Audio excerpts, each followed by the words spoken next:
हाँ जी पाकिस्तानियों, तो हमारी तरफ से और नो डाउट इंडिया को एक बहुत बहुत मुबारक हो। उन्होंने एक अच्छी क्रिकेट खेली है और स्पेशली किंग विराट कोहली के लिए क्लैप करना चाहूँगा मैं।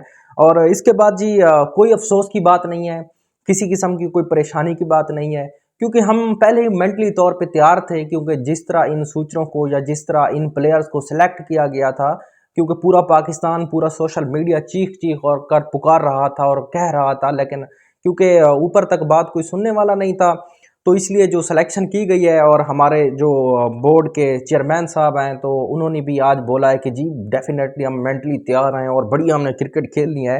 तो ये जो सारी क्रिकेट खेलनी थी, ये सारा हमको पता था और हमने इनका अंदाज़ा लगाया हुआ था। तो प्रोग्राम बढ़ने का जो सीन था वो ऑलरेडी हमें पता था। और लेकिन इस चीज़ का कोई अफसोस नहीं है कि एक ऐसी टीम बनाई गई थी जिस पे पूरा पाकिस्तान तनकीद कर रहा था, तो इनके हारने का भी कोई हमें अफसोस नहीं है। और एक मुल्क की जो मोहब्बत थी, एक मुल्क से जो हमारा एक लॉयल्टी है, तो उसके लिए हमें थोड़ा दिल में तो दर्द होता है। लेकिन टीम इंडिया ने जो क्रिकेट खेली है, और मैं शुक्र करता हूँ कि शुक्र है कि वो पाकिस्तान में नहीं है। और इसमें हमारी एक बेहतरी थी। बेहतरी इस तरह थी कि अब न्यूट्रल ग्राउंड था, तो इतनी शायद हुई तो हमारे साथ बड़ी है। लेकिन एक अब ये कह सकते हैं कि जी अपना होम ग्राउंड नहीं था, एक न्यूट्रल ग्राउंड था, न्यूट्रल वेन्यू था। इसके बाद जी आ जाते हैं कि जी आज का मैच किस तरह हुआ है। तो मैच आपने डेफिनेटली देखा भी होगा। और एक बंदा पाकिस्तान से जाता है ट्रैवल करके फ़खर जमान की जगह उसको रिप्लेस करने के लिए। और बंदे ने पूरे पाकिस्तान की 25 करोड़ आबादी है और इतना अरसा हो गया जी टीम खेल रही है हमारे क्रिकेट के, इनको एक पूरे पाकिस्तान में बंदा मिला, वो भी शायद मुझे नहीं समझ आती कि इनको पसंद है या अपना कोई ये अपना मलबा मिटाने के लिए कि जी हम इससे भी बेहतर खेलते हैं और लोग क्रिकेट खेलते हैं, तो इसलिए इसको बुलाया गया। जी इमाम उल हक की बात मैं कर रहा हूँ। इमाम साहब यहाँ जी पाकिस्तान से गए हैं और उनको जो उनकी फैमिली मेम्बर थे जिसमें मोहम्मद रिजवान। यार मैं एक बात मुझे समझ नहीं आती कि जो जो हमारी अवामी तनकीद मोस्टली है ना, वो बाबर आजम की तरह है, और सॉरी बाबर आजम की तरफ है। लेकिन ये बात आपको जहन में रखनी चाहिए कि जो बेड़ा गर्क इस टीम का इस टाइम रिजवान कर रहा है, चाहे वो T20 क्रिकेट है या चाहे वो ODI क्रिकेट है, इतना बेड़ा गर्क किसी और प्लेयर ने पाकिस्तानी टीम में रह के नहीं किया है। बाबर आजम हमारा एक पॉइंट बना हुआ है, हम उसको ट्रोल भी करते हैं, सारा कुछ करते हैं, नो डाउट उसके भी हैं उसमें रीजंस। लेकिन जितना इसने बंदे ने किया हुआ है ना, इससे ज़्यादा किसी और ने डैमेज नहीं किया हुआ। इस तरह ये आज मेरे सामने बात हमेशा मैं पहले भी कर चुका हूँ कि जी पावर प्ले जो होता है वो आपका स्ट्राइक रेट होता है। पावर प्ले में गेम स्ट्राइक रेट की होती है। आप एक फ्रेश होते हैं, आपके पीछे 11 विकेट्स खड़ी होती हैं, आपने खेलना होता है।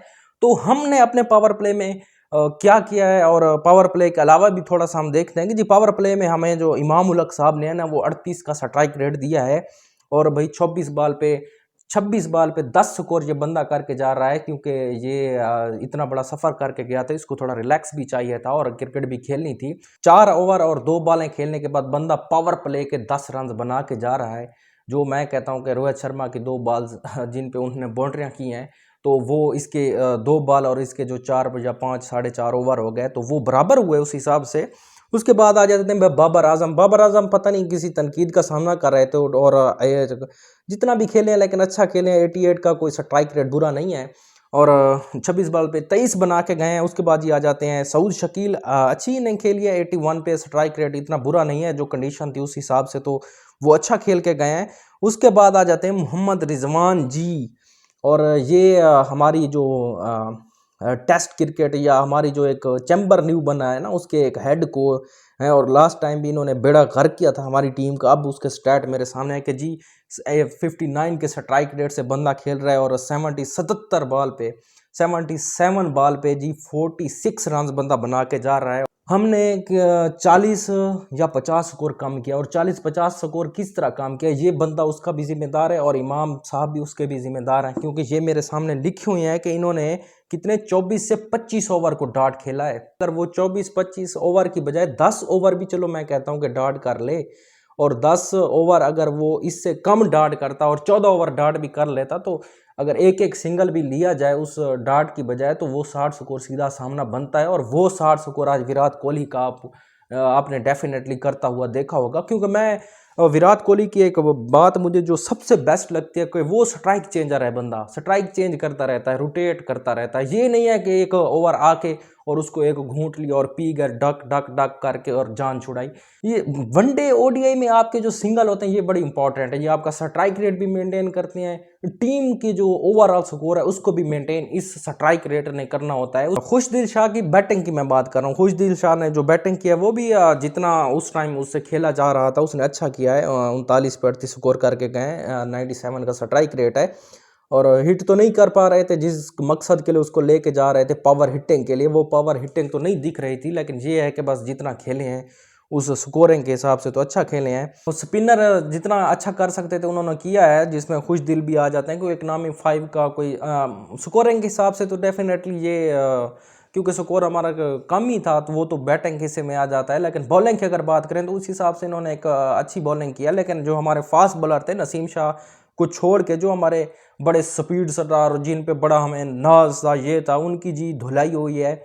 शहीन शाह अफरीदी इकोनॉमी दे के गए 9.25 की जी, और इनको अगलों को नीड अगर शहीन शाह अगर ओरिजिनल बॉलिंग करवाते या जिस तरह इनको एक चाहिए था बॉलिंग करियर, तो ये मेरे ख्याल में 4 की इकोनॉमी देते, तो ये हमारे लिए एक उस टाइम की नीड थी। उसके बाद ये आ जाते हैं हारिस रऊफ साहब पे, और इन्होंने भी कसर नहीं छोड़ी कि जी वो उड़ रहा है और मैं पीछे क्यों रह जाऊं, तो 7.43 की इकोनॉमी से ये बंदा भी अपना जो स्पेल था वो भुगता के गया है। उसके बाद आ जाती है जी इंडियन बैटिंग की बारी, और बैटिंग जी उसकी जो देखते हैं इंडियन बैटिंग की बात करें तो जी रोहित शर्मा ने अटैकिंग क्रिकेट खेली है, मतलब एक चढ़ दौड़े हैं, उसका जहन ही यही था कि डिफेंस पे जाना ही नहीं है, और उसने जी छित्रोल करना शुरू कर दी। और खैर है 20 स्कोर बना गया ना, लेकिन 133 के स्ट्राइक रेट से ये बंदा आउट हो गया है बाद में। उसके बाद जाता है गिल साहब आ जाते हैं, गिल ने भी कोई कसर नहीं छोड़ी, 52 पे 46 और 88 का स्ट्राइक रेट है। उसके बाद जी आ जाते हैं किंग कोहली। अब मैं इसको किंग कोहली क्यों बोल रहा हूं, क्योंकि ये पाकिस्तानियों को ये तस्लीम करना पड़ेगा भाई, बुकिंग है नहीं है, बाकी टीमों के पास वो परफॉर्म करता है, बाकी टीमों के खिलाफ उसकी कोई खट्टी है नहीं है भाई, वो हमारे खिलाफ कर जाता है, वो हम आप माने उसको या ना माने, लेकिन वो आपको आईना दिखा के जाता है कि आई एम रियल वन, तो आप भाई माने वो रियल है। उसने आज परफॉर्म किया, और परफॉर्म ऐसे किया उसने ऐलान करके किया है, हर बंदे कह रहा था कि जी विराट कोहली पाकिस्तान को नहीं छोड़ने वाला, और उस बंदे ने नहीं छोड़ा है, और जी 90 के स्ट्राइक रेट से सेंचुरी करके गया, लास्ट वन पे उसने जो 4 किया है और सेंचुरी उसने मुकम्मल की है। ये जो 14 फरवरी को ओपनिंग सेरेमनी थी वो मुझे लगता है कि आज 23 फरवरी को हो गई हमारी क्लोजिंग सेरेमनी, और इसके बाद आप अपना जी बिस्तर बोरियां बांधें और जाएं, और ऐसी टीम को सपोर्ट करना भी बंद करें जब आपको आपके मुताबिक आपके मुल्क में आपके टैलेंट को धुतकारा जा रहा है, जब आपके मुल्क में आपके टैलेंट की कोई कदर नहीं है, तो बेहतर है उससे कि पहले दूर हो जाएं ऐसी टीम से। आज मैं स्टैट देख रहा था उसमें मैच के दौरान कि विराट कोहली तीसरे प्लेयर हैं जिन्होंने सबसे ज़्यादा कैचेस किए हैं ओडी क्रिकेट में। तो भाई कोई प्लेयर ऐसे नहीं बनता, आप ज़रूरी नहीं है कि आप एक बैटिंग चाहे सेंचुरी कर दें और जब अगले की बारी है वो सेंचुरी वाला प्लेयर हो आप उसका कैच ड्रॉप कर दें और फिर दूसरा भी कैच ड्रॉप कर दें दूसरे का, तो ये को क्रिकेट या इसको परफेक्शन या एक ये क्रिकेट ना हो। ये इस टाइम तो आप फिर खिलाड़ी तो ना हुए, या तो आप बैट्समैन होते हैं या बॉलर होते हैं या फील्डर। तो अगर आप में ये तीनों चीज़ें हैं, अगर आप बैट्समैन हैं तो आपके पास फील्डिंग हो, अगर आप बॉलर हैं तो आपके पास फील्डिंग हो, तो फिर जाके एक बंदा परफेक्ट प्लेयर बनता